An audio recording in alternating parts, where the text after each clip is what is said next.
The greatest show in the world of racing. The jewel of the Triple Crown. The race that everyone wants to win. These are some of the ways people refer to the fastest and craziest race on the planet. One where 33 cars compete, 33 dreams, 33 drivers in search of one of the most special victories in the world of motorsport, which has only one winner and 32 losers. Ladies and gentlemen, it's time for the race where insane speed and walls right beside them are the ultimate test of courage and precision. Welcome then to the greatest spectacle in racing, the Indianapolis 500. May has arrived, and that means one special thing: the date when this important race is traditionally held. The month when 33 single-seaters will face off at over 370 km per hour on the Indianapolis Superspeedway Oval.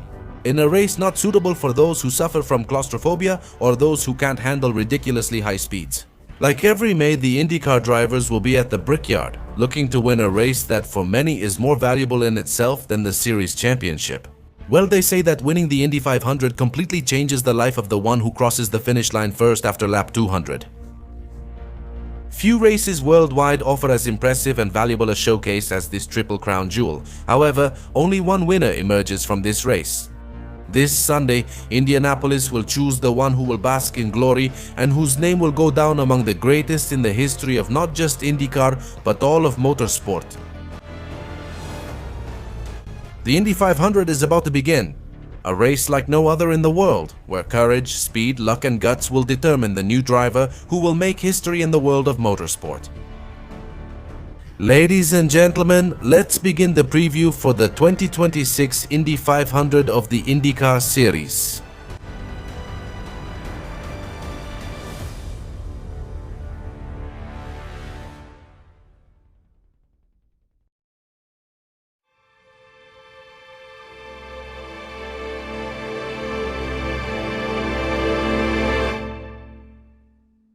May has brought us motor racing fans together once again. All of this is for one of the most important dates in world motorsport, whose prestige and glory are only matched by the 24 hours of Le Mans and the Monaco Grand Prix. The Indy 500, which is traditionally held at the end of this month, is about to stage its 110th edition, looking for a new winner and the one who will drink the best milk they've ever tasted in their life. One that tastes like victory, like glory, and like a new chapter in the history book of world motorsport. But before this, you have to fly, you have to conquer your fears, and you have to survive a race where an accident can leave lifelong consequences. Ladies and gentlemen, it's time to start this preview, and as always, as is tradition, let's take a look at the temple that will host this new edition of the Indianapolis 500. The home of this competition is the Indianapolis Motor Speedway Super Oval, located in this city in Indiana, which since 1911 has hosted one of the most important races in motorsports. The speedway is essentially a 4.023-kilometer track whose design resembles a rectangle with 4 turns, each with a 9-degree banking. At each end of the track there is a straight of about 1 kilometer, which together with the bank turns allows speeds of over 370 kilometers per hour to be reached. And on the back straight, just before entering turn number 3, is where the highest speeds recorded on this circuit are usually seen. The races run over 500 miles, which translates to 200 laps that must be completed around the Superspeedway at Indianapolis. Now, the main factors that come into play during the race in Indianapolis are strategy and to some extent luck. Teams usually make a lot of use of the draft or slipstream during the early stages of the race because saving fuel plays a key role in how it unfolds. Every extra lap a driver can do thanks to fuel saving ends up being vital, especially at the end of the race. Speaking specifically about the tires, in Indianapolis there are no soft or hard compounds. There is only one tire option available, the Firestone primary tires. So in that sense, there aren't different tire types for strategic variety. And the pit stops are basically about replacing the tires that wear out during the race and refueling. And for this year's 500, there will be a range of 5 to 7 pit stops, all depending on track conditions, yellow flags, and the different strategies that each team is working out on its own. Luck also plays a part in this race, not only when it comes to avoiding accidents or collisions, but a yellow flag can work for or against the drivers. Let's remember, when there's a yellow flag in Indianapolis, the pit lane closes and no one can enter the pits until the safety car gathers the cars and race control reopens the pit lane. And that's when we usually see the parade of cars entering the pits at the same time, battling it out to gain valuable seconds that can completely change a race. They can gain many positions or lose them all in an instant if something goes wrong. So it's not just about being fast, strategy work becomes vital. It's also about knowing how to position yourself in the race, working as a team in the opening laps and in the final laps. The only thing that matters is giving it your all in every lap as if your life depended on it. So in summary, the way this race works is to survive the first 150 laps. Work as a team, try to save fuel, avoid accidents, and have trouble-free pit stops. Then, in the last 50 laps, go all out to fight for every possible position and put yourself in a good spot so that in the final laps you can go for that special victory this competition offers. The Indy 500 rarely disappoints. For many, winning this major motorsports race is even more important than the championship itself. This drives the drivers to push their limits, making the battles spectacular. Because there are few things more exciting in the world than watching two cars battle at over 370 km per hour and above all, watching them do it. Chasing the glory of one of the most prestigious races in the world. The race is set. The 33 cars already have their starting positions secured, and Sunday will be the time to look for the winner of the 110th edition of the Indianapolis 500. In this race, there is no winner's podium, there is no second place, there is only the winner, and that's who Indianapolis will be looking for this Sunday. So ladies and gentlemen, let's go one by one through the teams that will participate in the 2026 edition of the Indianapolis 500. Junkos Hollinger Racing is the team founded by the Argentine Ricardo Junkos, which has prepared two cars to compete in the 2026 edition of this race. Cars that will be driven by Stingray Rob and the Dutchman Reinbold, whose car is being worked on in collaboration with the Dreyer Reinbold team. Chevrolet powers them, and their May has had many ups and downs. The team has been improving steadily since they started practice. In fact, during practice the feelings were positive, but when it came to qualifying, their two drivers had completely different fortunes. Stingray Rob was the worst qualifier, with the lowest speed, and would have started in the last position on Sunday if it weren't for the disqualifications that other drivers suffered. Meanwhile, Reinbold had an outstanding qualifying session, making it into the Fast 12 and ultimately securing the 11th starting position for the race. The team's realistic goal is to at least finish the race with one of their cars in the top 10. Bick is clearly the one with the best chance of achieving this, while with Stingray Rob the team will have to work really hard. Since his speed was very slow in qualifying and they have a lot of work ahead to improve the car, the goal will simply be to finish the race. There are chances for a great result with Bick, but we'll have to see how the race unfolds for the Dutchman and if he has a chance to move up in the pack to go for the best possible result. HMD Motorsport returns to IndyCar in a joint entry with Foyt Racing in a last-minute collaboration that came up when the series was looking for the 33rd car to compete in Indianapolis. This entry came with the support of Penske, who didn't want the race to be left with only 32 cars due to Colton Herta not participating. Penske managed to arrange it, and this collaboration between HMD and Foyt happened. Their Chevrolet-powered car will be driven by the British driver Catherine Leach, who will be the only woman participating in this competition. In the 2026 edition of the Indy 500, she will also compete in both this race and the 600-mile NASCAR race in Charlotte. During practice, the lack of competitiveness of the car has become noticeable, although in qualifying Leach managed to qualify in 27th position. However, she will start in 26th position due to a penalty given to the Brazilian driver Caio Collet. For this team, which was created to fill out the grid, the goal is quite clear: to reach the end of the race. This is because given the level of competitiveness shown, it is unlikely. It's unlikely they'll be able to aim for anything else, but given the situation, finishing will be a big success for them. Ed Carpenter Racing, the team led by driver Ed Carpenter, will make another appearance at the Indy 500 looking for a victory that has eluded both the driver and the team for many years. Their cars will be powered by Chevrolet, and this year 3 drivers will participate: Ed Carpenter himself, Christian Rasmussen, and the winner of the 2016 Indy 500 Alexander Rossi. Since practice, the team has been improving throughout the week, finding performance and speed, especially with Alexander Rossi's car, which has shown the best pace of the team's cars during runs.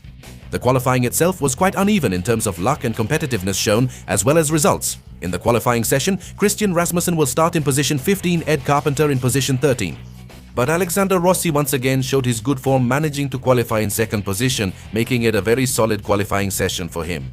Now, the goal of this team will be to go for the win, with Rossi leading the charge. But unfortunately on Monday he was involved in an accident where the car was left in. And normally, when the car has to be rebuilt, it's very difficult for it to regain the competitiveness it had shown before the crash. So Rossi's chances of winning will depend on how well the mechanics can get the car ready and how they can test it on Friday, which will be the last test they have before the race. If the car can regain the competitiveness it had shown, Rossi will be very dangerous on Sunday, but everything will depend on how that single-seater turns out after the repairs. Meanwhile, Carpenter and Rasmussen will look to use strategy and gain positions as the race develops. Before the accident, they were clear favorites to win. We'll see if after the repairs they can make it count, and if that's the case, we'll have to keep a close eye on Rossi, who could be one of the strongest contenders to win at the Indianapolis Oval.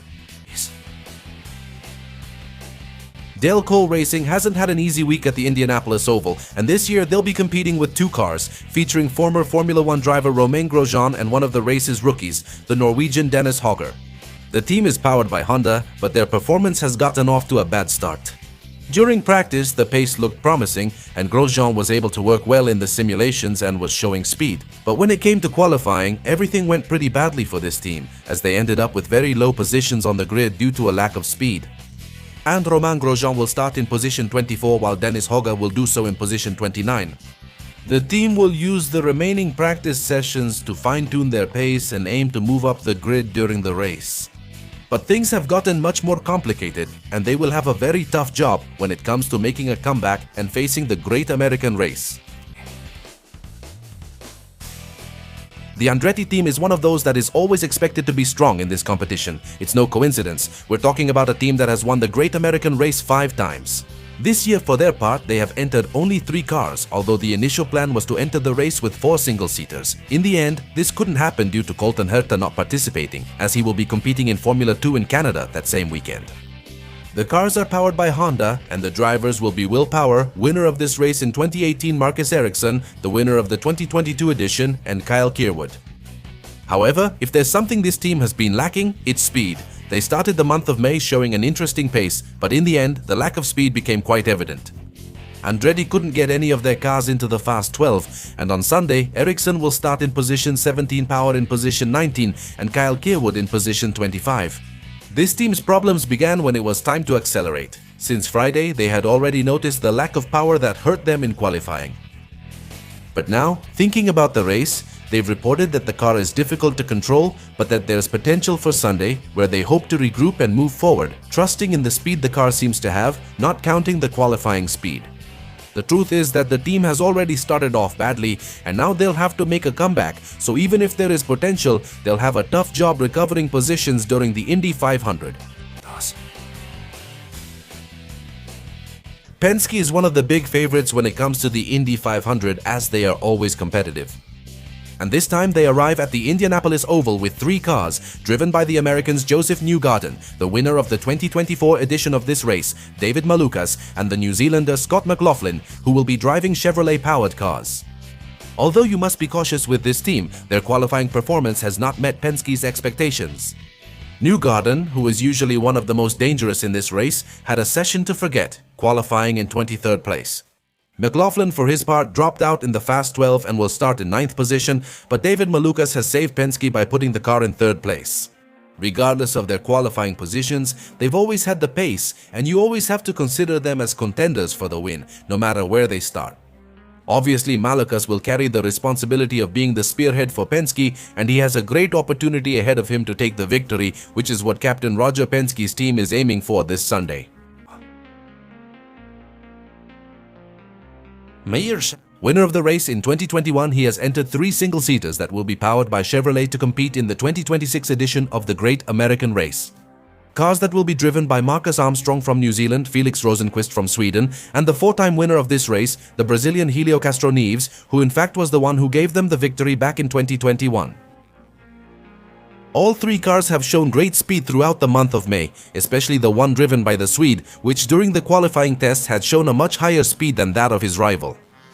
He could have been the poleman, but in the last round of the Fast 6, he wasn't able to hit the same speed we saw from him in previous rounds, and that opportunity was completely wasted. And in the end, Armstrong qualified in 17th place, Helio Castroneves in 14th position, and Rosenqvist will start 4th to keep this battle going. But above all, the Swede seems to have the speed to fight for the victory. Meanwhile, Armstrong and Castroneves will have to work during the race, looking to make up positions and adjust as the strategy dictates in that race, but the race pace shown during practice, at least in Felix Rosenqvist's case, suggests that they could fight for the victory. We'll see if they can do it, but in the past, this team has already shown that they can spring a surprise at any moment.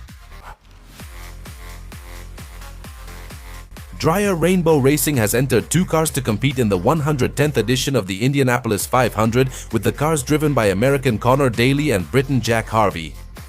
Connor has shown the most progress since early May and has looked very strong during the practice sessions we've had in Indianapolis. In qualifying, he managed to make it into the Fast 12 but ended up finishing in 8th position. Given his current pace, he could be a strong rival on Sunday, especially if they fine-tune the details this week. As for Harvey, he will start at the back of the grid after being disqualified in qualifying and placed in the last position. Although his competitiveness hasn't particularly stood out, so he will have a tough task to move forward on Sunday.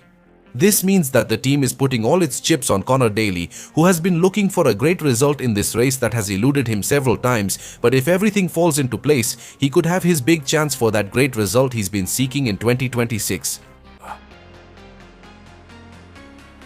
Abel Motorsport is a team with recent roots, participating in Indy Lights, but already in 2023, they made an appearance at the Indianapolis 500. And they return in 2026, where they will compete with driver Jacob Abel, who is the son of the team owner Bill Abel. Jacob will be another rookie in the race, where in fact last year he already tried to compete but couldn't qualify, and this time he will try again with his father's team, driving a Chevrolet-powered car. In fact, the car's competitiveness is low. Jacob will use it more to gain experience in the category. And the opportunity to participate has opened up because there is no bump day, so just by registering, his participation was practically guaranteed. So on Sunday, the goal will be to finish the race. He will start in position 30, taking advantage of 2 disqualifications to move up a few spots, and if he manages to finish, it will be mission accomplished for the 25-year-old driver. Rahal Letterman Lanigan Racing has entered 4 cars to compete in this edition of the Indy 500. 4 cars powered by Honda. They will be driven by Graham Rahal, the team owner. The British driver Louis Foster, the rookie son of the Kaiser, Mick Schumacher, and the 2-time winner of the race, the Japanese driver Takuma Sato. The Japanese driver is currently standing out for this team, but the organization lacks competitiveness. They weren't able to get any of those cars into the Fast 12, not even Sato, who had been setting the pace in both qualifying and race pace. For his part, Rahal will start in position 28, Schumacher in position 26, Foster will start in 20th place, and Takuma will be the furthest ahead, starting in 12th position. It looks very difficult for them to aim for victory under normal conditions based on their pace, even with the Japanese driver leading, but definitely the one with the best chance to get the team's best result is Takuma. We'll see what Sato can do and how Schumacher performs in this oval race, but it will be difficult to see a strong result from a team that has had some competitiveness issues these days. AJ Foyt's legendary team arrives at Indianapolis with 2 Chevrolet-powered cars, one driven by rookie Caio Collet, while the other will be driven by Santino Ferrucci. You need to watch out for this team. They already surprised in qualifying, putting 2 cars in the Fast 12 with Ferrucci qualifying 4th. His car will be very dangerous. On race day, they were really betting on their pace for Sunday, and in practice they looked very strong. Originally, Caio Collet had qualified in 10th position, but he ended up being disqualified due to technical irregularities, so he will start in 32nd position. Even so, they have a good chance to move up in the standings, but all eyes will be on Santino. If he has the car with that aggressiveness he's known for, don't doubt that he will not only be a contender for the race, but also one of its main protagonists. Arrow McLaren has consistently been a contender for the Indy 500 since joining and, as usual, has entered 4 cars. 3 are driven by their main drivers, Nolan Siegel, Christian Lungard, and the Mexican Patricio O'Ward, and the 4th entry is the 2014 winner, Ryan Hunter-Reay. The team is powered by Chevrolet, and their May has been very up and down. Pato has been the one standing out for the team, where in practice they had focused a lot on working on race pace, but when it came to qualifying, things haven't gone as they did in previous years. The pace hasn't been the best, only Pato has managed the feat of making it into the Fast 6, but with the car he's been constantly struggling with. But unfortunately, on Monday he ended up getting involved in Alexander Rossi's accident during practice. And the car was left pretty badly damaged, so they'll have to rebuild it using the spare car. This means we can't be certain how competitive Pato Award will be on the Indianapolis Oval during the race. Since they have to rebuild the car, we don't know how it will turn out after this, and they'll only have Friday's practice to adjust it, test it, and make it as fast as possible for Sunday. So, things have gotten pretty complicated for McLaren's best driver on Monday after getting involved in that accident while trying to avoid contact with Alexander Rossi. Hunter Ray will start in position 22, Nolan Siegel will start in position 20, and Christian Lundgaard will start in position 18. Pato, for his part, will start in 6th position, where he has pulled off a miracle to advance to this spot.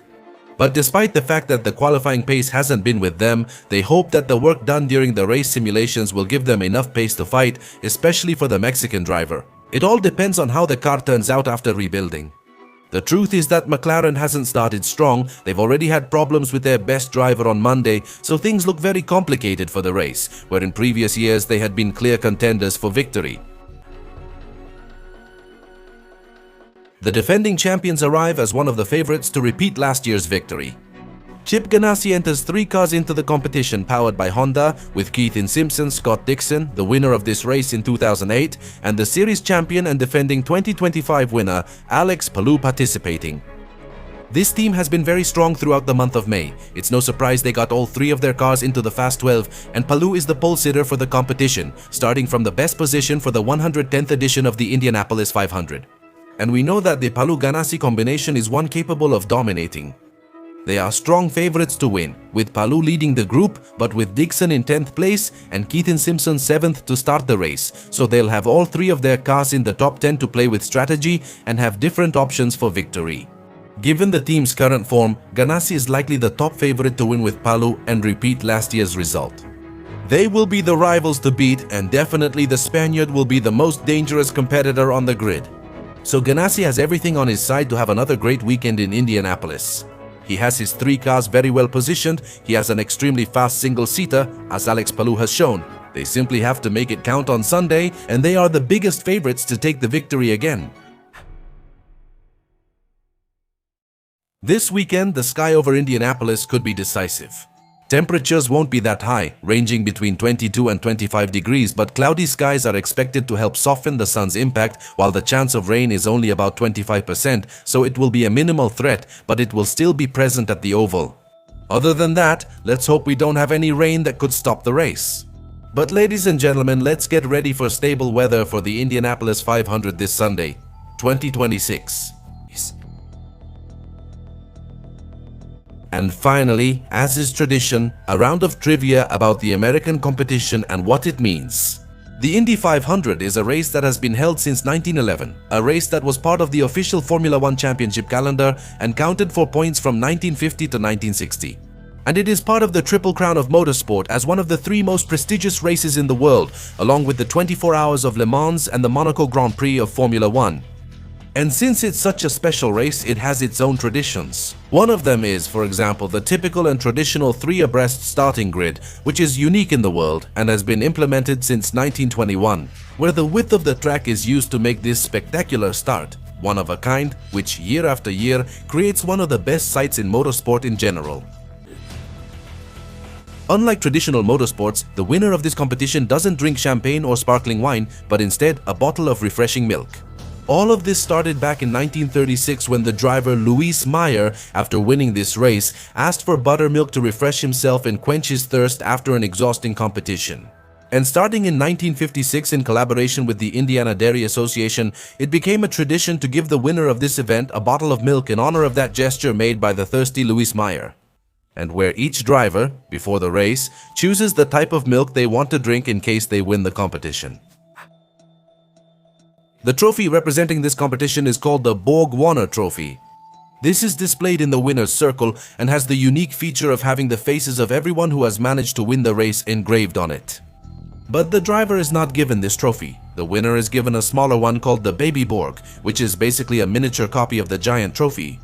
And once the award ceremony and the media tour for the winner of the competition are over, this impressive trophy, which is 1.63 meters tall and weighs 70 kilos, returns to the Indianapolis Motor Speedway for safekeeping. These are just some of the facts about the Indy 500, which is one of the most special in the world because of its competition, its tradition, and its historical legacy. But ladies and gentlemen, with this we wrap up the brief overview of the 2026 edition of the Indianapolis 500. But this is where I ask you, who do you see as the favorite to win the competition?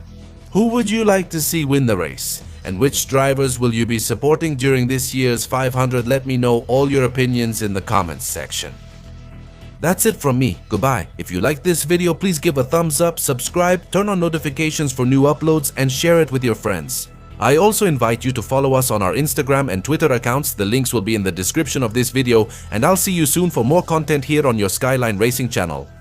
Thank you for tuning in and see you later.